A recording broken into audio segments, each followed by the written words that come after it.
আজকে সাবিনাকে নিয়ে কিছু কথা না বললে আর পেটের ভাত হজম হচ্ছে না। সে নাকি আসছে ফ্যামিলির ঝগড়া থামাতে, মিটমাট করতে। মানে কি উসিলা বাবার বাড়িতে আসার জন্য? তুই বাবার বাড়িতে এমনিও আসবি, সেমনিও আসবি, তোর উসিলা দেওয়ার দরকারটা কি? তো ক্যামেরার সামনে আর পিছনে ও কিন্তু প্রতিনিয়ত ওর মাকে খুকির বিরুদ্ধে কিন্তু খেপিয়ে তুলছে। মানে ও কি, ওর কাজ হচ্ছে আগুন নিভানো না, ওর কাজ হচ্ছে আগুনে পেট্রোল ঢালা। এটা কিন্তু মাথায় রাখবেন। আমার যতদূর মনে হচ্ছে ও খুকিকে আম পেড়ে নিয়ে যেতে দেখছে, ও মিমকে আম পেড়ে নিয়ে যেতে দেখছে। মিমকে মানে মিমটা একবার নিয়ে গেছে, আবার বাবু নিয়ে গেছে। তো এগুলো আসলে সাবিনার কলিজার মধ্যে আগুন ধরে গেছে। তো সেই কারণে সে ঘর দুয়ার ফেলে তড়িঘড়ি করে বাপের বাড়ি চলে আসছে। দেখবেন প্রতিদিন কিন্তু নিয়ম করে গাছ থেকে আম পেড়ে গিলছে। শুধু শুধু যে গিলছে তা না, ও কিন্তু যাওয়ার সময়ও পোটলা বেঁধে নিয়ে যাবে স্বামীর কথা বলে। আর সবচেয়ে বড় কথা কি জানেন, বাবার বাড়ির ফল খাবে, এতে কোনো অন্যায় কিছু নাই। আমি কোনো অন্যায় দেখি না যে বাবার বাড়ির ফল কেন খাবে না। কিন্তু কথা হচ্ছে যে তোরা যখন খুকি আম পেড়ে নিয়ে গেছে, তখন তোরা যেই হিংসা, তোরা যেই নিচুতা দেখাইছিস, সেটা হচ্ছে কথা। খুকির বাচ্চারা এই বাড়িরই সন্তান, বুঝলাম খুকি কেউ না, বাট তোদের ছোট ভাইয়েরও অধিকার আছে এই বাড়ির আমের উপরে। এবং সবার আগে আমি বলবো ছেলেদের বেশি অধিকার। আর তোরা হচ্ছিস অন্য বাড়ির মহিলা, তুই তোর শ্বশুর বাড়ি থেকেও এনে খাস, আবার তুই বাপের বাড়ির জিনিসও নিয়ে খাস। তাহলে তোর বাড়িতে যে বউটা আছে, দুইটা বউ আছে, তারা কি করবে? তোর বড় ভাইয়ের বউকে দেখলি সুন্দর করে মানে দুই পোটলা বেঁধে সে তার বস্তা বেঁধে সে তার বাবার বাড়িতে আম পাঠিয়ে দিয়েছে। কই, তখন তো তোরা কেউ কিছু বললি না যে বড় ভাবি কেন? বড় ভাবিকে তোরা বলার মতো সাহস নাই। তোরা হচ্ছিস বড় ভাবির পায়ের তলায়, বড় ভাবির কাছে বিক্রি হয়ে গেছিস, ঠিক আছে? আর খুকি এক ব্যাগ আম নিয়ে গেছে, শুধু নিজের জন্য নিছে, তার জন্য তোরা হিংসায় জ্বলে পুড়ে দৌড়ে দৌড়ে বাড়িতে চলে আসছিস আমগুলি খাওয়ার জন্য। তাহলে বুঝ, আর তোর সংসার জীবনের কি হলো? তুই 2 দিন পরে পরে এই যে সংসার ফেলে বারবার বাবার বাড়িতে এসে বসে থাকিস, তোর সংসারটা তো জং ধরে যাচ্ছে। আর তুই এমন কি সংসার করিস যে তোর স্বামী 2 দিন পর পর ঘাড় ধরে তোকে বাড়ি থেকে তাড়িয়ে দেয়? বাপের বাড়ি এসে বড় বড় গলায় তুই লেকচারও মানিস, তোর স্বামীর মতো হয় না, ভাগ্য গুণে এরকম স্বামী পাওয়া যায়, ব্লা ব্লা ব্লা। ঠিকই বলছিস, এরকম স্বামী পাওয়া আসলেই ভাগ্যের ব্যাপার। তবে সেটা সৌভাগ্যের না, সেটা হচ্ছে চরম পোড়া কপালের ভাগ্য। কারণ যেই স্বামী নিজের বউকে সংসারে ধরে রাখতে পারে না, সামান্য কারণেই বউকে বাপের বাড়িতে পাঠিয়ে দেয় পার্সেল করে, সেই স্বামীকে নিয়ে আর যাই হোক অহংকার করা চলে না। আসসালামু আলাইকুম আমার প্রিয় আপু ভাইয়েরা, আশা করি সবাই অনেক ভালো আছেন। জানি যেখানেই আছেন ভালো থাকবেন। 2 দিন ভিডিও দেই নাই, এখন যদি প্রতিদিনই বলি ব্যস্ত ছিলাম এই অজুহাত দিয়ে আপনারা বিরক্ত হয়ে যাবেন। তবে হ্যাঁ, বুঝে নেবেন, আমি যদি ভিডিও না দিই তাহলে বুঝবেন যে হয় শরীরটা একটু খারাপ, শরীরটা একটু ব্রেক যাচ্ছে, অথবা হয়তোবা কোনো কাজ নিয়ে ব্যস্ত। তবে এটা সত্যি যে আপনাদেরকে খুব মিস করেছি, আপনাদের কমেন্টগুলো মিস করেছি। তো যাই হোক, আজকের ভিডিওটা দিলাম, আশা করি শেষ পর্যন্ত দেখবেন। আর ভিডিওটা যদি ভালো লাগে লাইক দিবেন আর কমেন্ট করবেন, আর অবশ্যই সাবস্ক্রাইব করতে ভুলে যাবেন না। তো চলেন শুরু করি। সাবিনাকে নিয়ে তো অবশ্যই বলবো, বাট তার আগে নতুন একটা টপিকস চোখে পড়ছে এবং আমাকে কিন্তু কমেন্ট বক্সেও একজন আপু কমেন্ট করে গেছে। তো সেটা না বললে তো পেটের ভাত হজম হচ্ছে না। তো এই যে মাল্টিপ্লাগ ইদানিং কমেন্ট বক্সে এসে সে কান্নাকাটি করছে। কীরকম?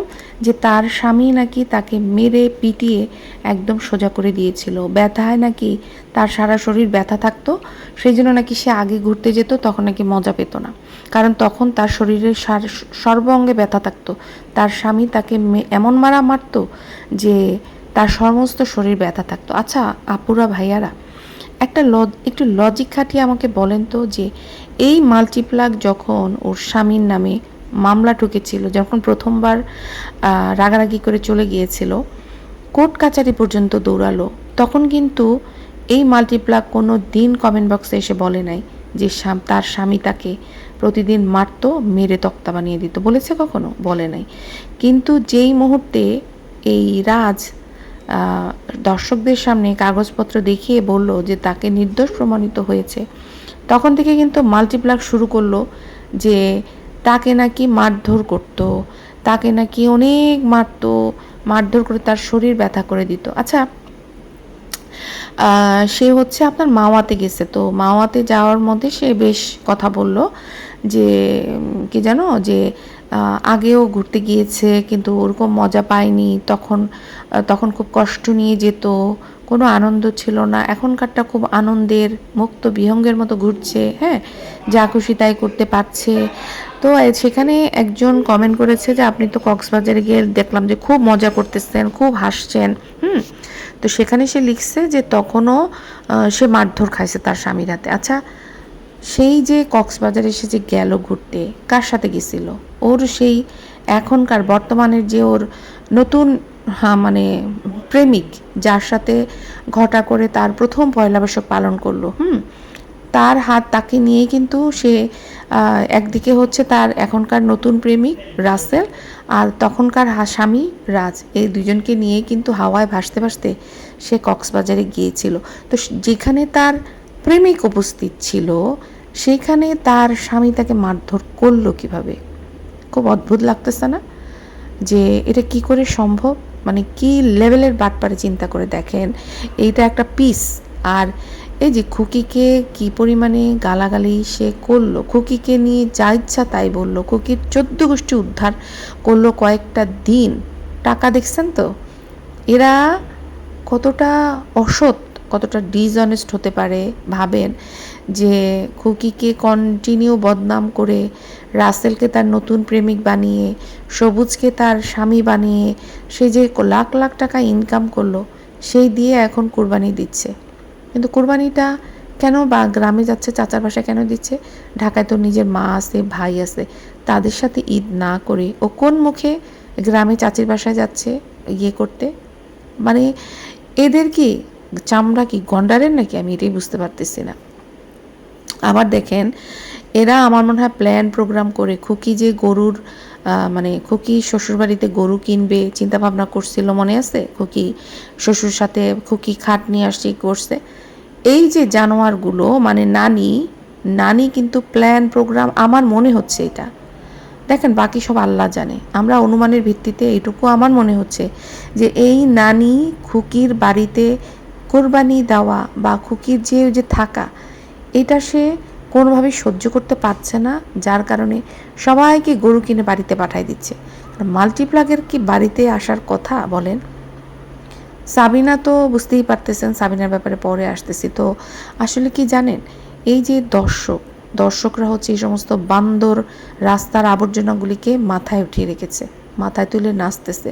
আর মনে রাখবেন, নোংরা আবর্জনাকে যদি ঝেঁটিয়ে ডাস্টবিনে না ফেলে ঘরের ভিতরে রাখেন বা মাথায় তুলেন, তখন কিন্তু সেখান থেকে দুর্গন্ধই ছড়াবে, কোনোদিনও সুগন্ধ আসবে না।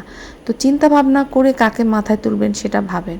আপনাদের রুচিরও পরিচয় দিচ্ছেন কিন্তু আপনারা, যে কাকে আপনারা এই ভিউজ দিচ্ছেন, কাকে আপনারা উপরে তুলছেন, ঠিক আছে?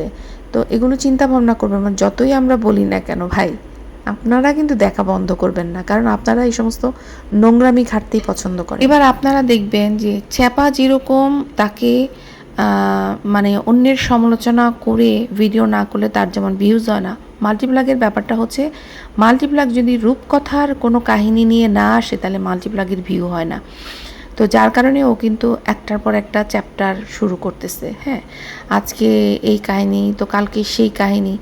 আর ও অসৎ উপায়ে টাকা ইনকাম করবে, ভণ্ডামি করেই করবে, কারণ বুঝতেই পারতেছেন যে ও আলাদা বাসায় থাকে, এইসব ভাড়া টাড়া দিতে হয়, ফুটা নিয়ে আসে, ঘুরতে যায়, এই টাকা কোত্থেকে পায়? এই টাকা তো এই সমস্ত নাটক ফাটক করেই খায়। এই যে দেখেন, এই যে রাসেলের কথা ভাবেন, যে রাসেলের বউয়ের চিকিৎসার জন্য ও কিন্তু দর্শকদের কাছে ভিক্ষা চাইছিল, দর্শকদের কাছে ভিক্ষা চাইছে এবং বিদেশের দর্শকরা কিন্তু ওকে ভিক্ষা পাঠাইছিল, ঠিক আছে? অথচ দেখেন রাসেলের বউকে আদৌ কোনো চিকিৎসার কিন্তু প্রয়োজন হয়েছে বলে আমার মনে হয় নাই। কারণ মানে কি বলবো এটাকে, অ্যাবরেশন কিন্তু খুব লাখ লাখ টাকা বা কয়েক হাজার টাকার দরকার পড়ে না, যার জন্য মাল্টিপ্লাগ তাকে বিকাশে টাকা খুঁজে আনতে হয়েছে। মাল্টিপ্লাগ যে ফুটানি দেখায়, মাল্টিপ্লাগ নিজে 10,000 টাকা দিয়ে দিতে পারতো, কিন্তু মাল্টিপ্লাগের মন তো ছোট, নিজের টাকা দিবে না, তাই দর্শকদের টাকা এনে রাসেলের কাছেও ভালো হয়েছে, আবার দর্শকদের কাছেও সে মহান হয়েছে। আর দেখেন না, এই টাকাগুলি দিয়েই কিন্তু রাসেল ভাইপারকে সে আইফোন কিনে দিছে। আপনাদের কাছে মনে হয় যে মাল্টিপ্লাগ এত মহান যে তার বউয়ের চিকিৎসার জন্য 10,000 টাকা দিতে পারে নাই, সে রাসেল ভাইপারকে একটা আইফোন কিনে দিবে তার টাকা দিয়ে? অসম্ভব। এই টাকাগুলিও ওই যে যারা বিদেশ থেকে বিকাশে টাকা পাঠাইছিল সেই টাকা দিয়ে হচ্ছে এই দান করেছে, মানে এই মহান সাজার অভিনয় করেছে। এরকম অভিনয় আপনারা দেখতে পাবেন। আপনারা দেখতে থাকেন, আপনারা দেখতে দেখতে হয়তো ক্লান্ত হয়ে যাবেন, কিন্তু মাল্টিপ্লাগ ক্লান্ত হবে না মিথ্যা বলতে বলতে। এবার ফিরে আসি উগান্ডার হাতিতে। হ্যাঁ, উগান্ডার হাতি কিন্তু অনেক সমস্যা করছে। তো আমি লাস্ট যে ভিডিওটা দিলাম তার আগে আমি কয়দিন ধরে দেখছিলাম যে মরিয়মকে দেখা যাচ্ছে না কেন নানার বাড়িতে, শুধু সাবিনা আর মান্নাতকে দেখা যাচ্ছিল। পরে কিবরিয়ার ভিডিও দেখে বুঝতে পারলাম যে ওকে আসলে ওর মা মিমের বাসায় ফেলে রেখে আসছে, আর মেয়েটাকে আনা নেওয়া করছে হচ্ছে তারই চাচা। আচ্ছা আপুরা ভাইয়ারা, আপনাদের কি বিন্দুমাত্র মনে হয় যে এই যে একটা মহিলা, এর কাছে বাচ্চাটা আসলে নিরাপদ? যেই মহিলাকে তার নিজের স্বামী 2 দিন পর পর ঘাট ধাক্কা দিয়ে বাপের বাড়িতে রেখে যায়, সেই মহিলার যার নিজের কোনো আত্মসম্মান বোধ নাই, তার কাছে কিভাবে একটা বাচ্চার নিরাপত্তা আপনারা আশা করেন? সাবিনার কিছু অন্ধভক্ত জুটছে, আমার মনে হয় এরা নতুন আসছে, এরা কমেন্টে এসে ফালতু গুনগান গায়। সাবিনা অনেক ভালো, সাবিনা মরিয়মকে অনেক ভালোবাসা দেয়, বাপের কাছে দিও না, বাপটা খারাপ, হ্যাঁ মানে ব্লা ব্লা ব্লা ব্লা ব্লা। চুল ছিঁড়ছে সাবিনা যদি সত্যিই মনে করতো যে মেয়ের জন্য বাঁচবে, মেয়ের ভবিষ্যৎটা গড়বে, তাহলে ওই আরিফকে পায়ে ধরে তেল মেরে বিয়ে করতো না। হ্যাঁ, একটা চিরন্তন সত্য মনে রাখবেন যে সৎ মা সৎ মাই হয়, আর সৎ বাবাই হয়। এরা কখনোই কিন্তু আপন হতে পারে না। একটা সৎ মা বড় জোর বাচ্চার গায়ে হাত তুলবে, ঠিকমতো খেতে দিবে না, কিন্তু একটা সৎ বাবা কিন্তু একটা বাড়ন্ত মেয়ের জন্য অনেক ভয়ানক, পৈশাচিক হতে পারে। এই যে বলদা মহিলা, এই বলদা মহিলা কি কিছু বুঝে যে একটা মহিলার ইজ্জত লুটে নিলেও, মানে এই মহিলা এমন একটা মা যে যদি আল্লাহ না করুক মেয়েটার সাথে যদি কিছু হয়ও, এই মহিলা কিন্তু কোনো রকম কোনো প্রতিবাদ করবে না, এবং সে অস্বীকারও করবে। এর আগে আমরা হইতে দেখি নাই মরিয়মের সাথে বেশ কয়েকবার কিছু অ্যাকশন নিছে এই মহিলা, বলদা মহিলা? নেয় নাই। এর সারাদিন একটাই কাজ, খায় ঘুমায় আর হাগে, এছাড়া এই বলদার কোনো কাজ নাই, সত্যি কথা যেটা। তো দেখেন, দেখলাম যে কমেন্ট বক্সে অনেকেই লিখছে, আমি ভিডিওটা দেখি নাই, যে ও নাকি থাকে ওর বাপের বাড়িতে। ভাবেন, ও থাকে বাপের বাড়িতে, ও মেয়েকে নাকি টিউশন করতে পাঠাইছে ওর ইয়ের বাসায়, কি যেন বলে, ওর যে বড় ভাইয়ের শ্বশুরবাড়ির ওইখানে নাকি মানে পাঠাইছে। আচ্ছা, এই শাহিনের সাথে পাঠাইছে, যেই শাহিন হলো গাঞ্জাখোর, একটা মাদকাসক্ত লোক, যার কাণ্ড জ্ঞানহীন নাই, তার সাথে নিজের মেয়েকে কীভাবে একা ছেড়ে দেয় বলেন তো? আসলে কি জানেন, এদের লাইফে এরা কখনো বিপদে পড়ে নাই, তাই বিপদ কী জিনিস এরা কিন্তু মানে বুঝে না। হ্যাঁ, যার কারণে দেখেন মরিয়মের সাথে এর আগে 2বার মরিয়মকে কিন্তু শ্লীলতাহানি করছে, তাই না, ওরই পরিবারের লোকজন। তো সেখানে তখনও কিন্তু সাবিনা সতর্ক হয় নাই। তো এই ধরনের মহিলা, এই মহিলার কোয়ালিটি এরকম যে না রান্না করতে পারে, নাকি বাচ্চা পালতে পারে, শুধু খাইতে পারে। আর গুণ হলো বারবার বাড়িতে এসে 3-4টা ভিডিও বানায় আর হচ্ছে ওই স্বামীর হাতে তুলে দেয়। বুঝতে পারছেন? তো আমি মনে করি আপনারা দর্শকরা, আপনারা আওয়াজ তুলেন, সাবিনার কমেন্ট বক্সে গিয়ে আওয়াজ তুলেন, সাবিনাকে ধোলাই দেন, যাতে করে সাবিনাকে মরিয়মকে যেন ওর বাবার সাথে অবশ্যই দেখা করতে দেয়, কথা বলতে দেয়। অন্তত মেয়েটা কোনো রকম কোনো বিপদে পড়লে বাবাকে অন্তত জানাতে পারবে। কারণ সাবিনার কাছে কিন্তু নিরাপদ না। সাবিনাকে বললে সাবিনা এগুলো শুনবে না। সাবিনার খাওয়া ছাড়া সাবিনার কানের মধ্যে কিছুই যায় না। বুঝতে পারছেন? তো যেই মহিলার অশান্তি সংসারে, যেই মহিলার সংসারে থাকতেই দেয় না তার স্বামী, তাহলে বুঝেন সেই মহিলা কি শান্তিতে আছে? আবার দেখেন উগান্ডার হাতি বড় বড় ডায়লগ মারলো যে খুকির চুলায় যদি ওর মা রান্না করে তাহলে নাকি সেই অন্ন মুখেই তুলবে না। বাপরে বাপ, কোথাকার কোন লাট সাহেবের নাতনি আসছে যে খুকির চুলায় রান্না করলে ও খাবে না? কিন্তু খুকির চুলায় রান্না করলে খাবে না, কিন্তু খুকির ডাইনিং স্পেসে গিয়ে ঠিকই আড্ডা মারছে, কাজ করছে, বাচ্চাদের নিয়ে কিন্তু সারাটা দিন ওই বারান্দাটাতে বসে থাকতেছে। তা তোর যদি মনে হয়, খুকি তো তোরে বলে নাই যে আমার চুলায় রান্না করিস না, তুই নিজেই দেমাগ দেখাইছিস। তা তোর দেমাগটা এখন গেল কোথায়? হ্যাঁ, দেমাগের বাতি মানে বন্ধ হয়ে গেছে, নষ্ট হয়ে গেছে।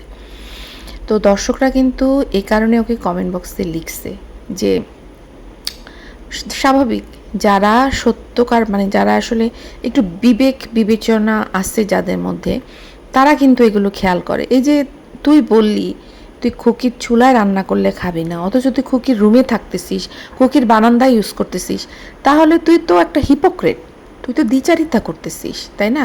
তুই তো একটা ভণ্ড।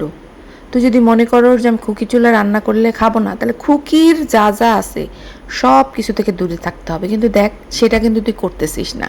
তা তুই মুখেই বড় বড় বলি, এমনিই তো তোর খাওন জুটে না, তোর জামাই তোর 2 দিন পর পরে বাপের বাড়িতে ফেলে রেখে যায়, তারপরে যখন তুই এই সমস্ত ফুটানি বলস, তোর লজ্জা করে না? তোর অবস্থা এই কারণেই খারাপ হচ্ছে। হ্যাঁ, আর একটা মেয়ে বিয়ে করার পর যদি সে সংসারই করতে না পারে, তারপরে সে কোন মুখে স্বামীকে নিয়ে বড় বড় ডায়লগ মারে, আমি এটা ঠিক বুঝলাম না। তো যাই হোক, দর্শকরা যখন তাকে তার এই দ্বিচারিতার জন্য কমেন্ট বক্সে লিখছে যে তখন সে কি করলো, উত্তর দিল সে যে খুকির ডাইনিং স্পেসে বসছি তো কী হয়েছে, ওই যে উপরে যে ফ্যানটা চলতেছে ওইটা কিন্তু আমার টাকায় কেনা, আর ওই যে যেটা দিয়ে ইটের গাঁথনি দিয়ে যে দালানটা হয়েছে ওইটা আমার মার টাকা, আমার বইনে দিছে। বলদা মহিলা, খুকি তো তোকে বলে নাই কিছু, তুই নিজেই এগুলো বলতেছস খুকির চুলায় ভাত খাবি না। তা তোর যদি এতটা মানে গায়ে লাগলো দর্শকদের কথা শুনে, দেখ এগুলি কিন্তু খুকি বলে না, এগুলো কিন্তু দর্শকরা বলছে, কিন্তু তুই কিন্তু খুকিকে খোঁচা দিয়ে কথা বলছিস। হ্যাঁ, তো তোর ভাত জুটবে কোথাও? আর আমার কথা হচ্ছে, তোর যদি গায়ে লাগে যে খুকির ডাইনিং স্পেসে তোর ফ্যানটা চলতেছে, তুই ফ্যানটা খুলে নিয়ে যা। তোর নিজের যে জায়গা আছে, ওই যে জাঁজিরা যেখানে থাকিস, তুই জাঁজিরা না ঝাঞ্জিরাতে থাকস, সেখানে গিয়ে লাগা, সুন্দর করে আরাম করে বসে সেখানে ফ্যানের বাতাস খা। তাহলে তো আর তোর এই মানে বাপের বাড়িতে সেরকম অশান্তি করতে হতো না। তুই যেখানেই যাস সেখানে তুই প্যাচ লাগাস, তুই হচ্ছিস মানে প্যাচ লাগানোর গুরুমাতা। তো যাই হোক, ওদিকে চ্যাপারও একই কথা, থু ফেলতেও আমি ওই বিল্ডিংয়ে যাই না, থু ফেলতেও যাই না। আপনি দেখবেন যে চ্যাপা কিন্তু বেশিরভাগ টাইমই খুকির ওইখানে বাচ্চা কাচ্চা নিয়ে বসে থাকে, ওর জামাইটাও। মানে ওই বিল্ডিংয়ের একখানে রুম পাওয়ার জন্যই তো এই চ্যাপার জিব্বা দিয়ে লালা লালা লালা লালা ঝরছে, তাই না? ওই একটা রুমের লোভেই তো দিন রাত ওই বিল্ডিংয়ের কাছে গিয়েই বসে থাকে। আর ননদদের পা কেন চাটতেছে? ননদদের পা এই কারণেই চাটতেছে যাতে করে ননদদের পা চেটে যেন ওই দালানের মধ্যেও ঢুকতে পারে। হ্যাঁ, খুকিকে বের করে দিবে আর ওকে ইন করবে। এত সোজা উপরওয়ালা নাই? যেই মহিলা আর তার স্বামী এত রাত দিন এক করে এই দালানটা দাঁড় করাইছে, তাদেরকে তোরা বের করে দিয়ে তোরা ঘরে থাকতে পারবি? তোদেরকেও কোন দিক দিয়ে বের করে দিবে আল্লাহ, তোরা টেরও পাবি না। এটা হচ্ছে আল্লাহর বিচার। হ্যাঁ, আল্লাহ দেরি করে হলেও বিচার কিন্তু করেন। তো সাবিনা যে মানে, আর সবাই জিজ্ঞেস করতেছে সাবিনাকে যে সবাই গরু কিনলো, সাবিনা কেন গরু কিনে নাই? সাবিনা গরু কেন কিনবে আপুরা? সাবিনা হচ্ছে মানে খাওয়া স্পেশালিস্ট। সবাই গরু আনবে আর ও সবার কাছ থেকে গরু টোকায় টোকায় ভিক্ষা নিয়ে ওর জামাইরে নিয়ে খাওয়াবে, আর যে গরুগুলি রান্না করবে সেগুলোর মাংস ওর পেটে যাবে। ওর কোনো আত্মসম্মান বোধ লজ্জা কিছু নেই, এবং ওর কারণে ওর মেয়েটাকে লোকজন ছোট করে। এই যে ওর বোনরা পুরানো জামা কাপড় দেয়, সেগুলো কেন দেয়? এই মহিলার কারণেই তো দেয়, কারণ এই মহিলা নিজের বাচ্চাকে সম্মান করে না।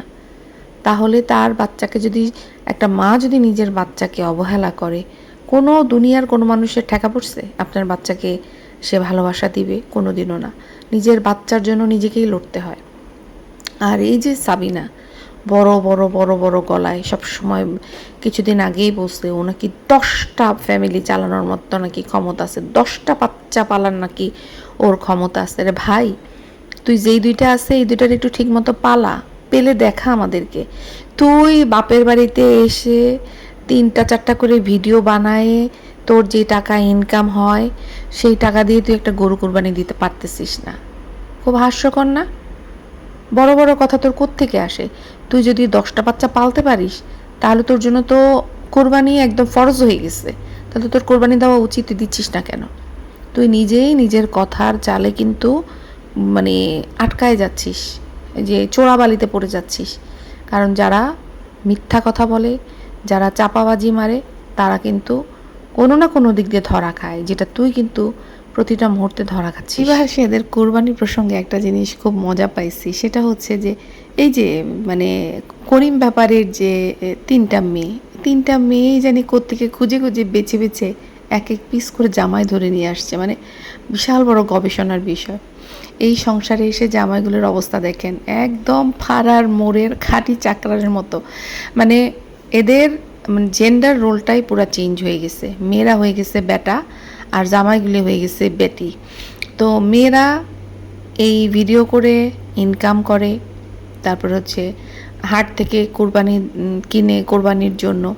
আর এই যে জামাইগুলো কি করে, তারা ঘরে বসে এই যত্ন করে গরুর সেবা যত্ন করে, গরুরে ঘাস কর খাওয়ায় আর খাটনি কাটে। বিশেষ করে আমি বাবুর কথা কি বলবো, মানে বাবুজি কি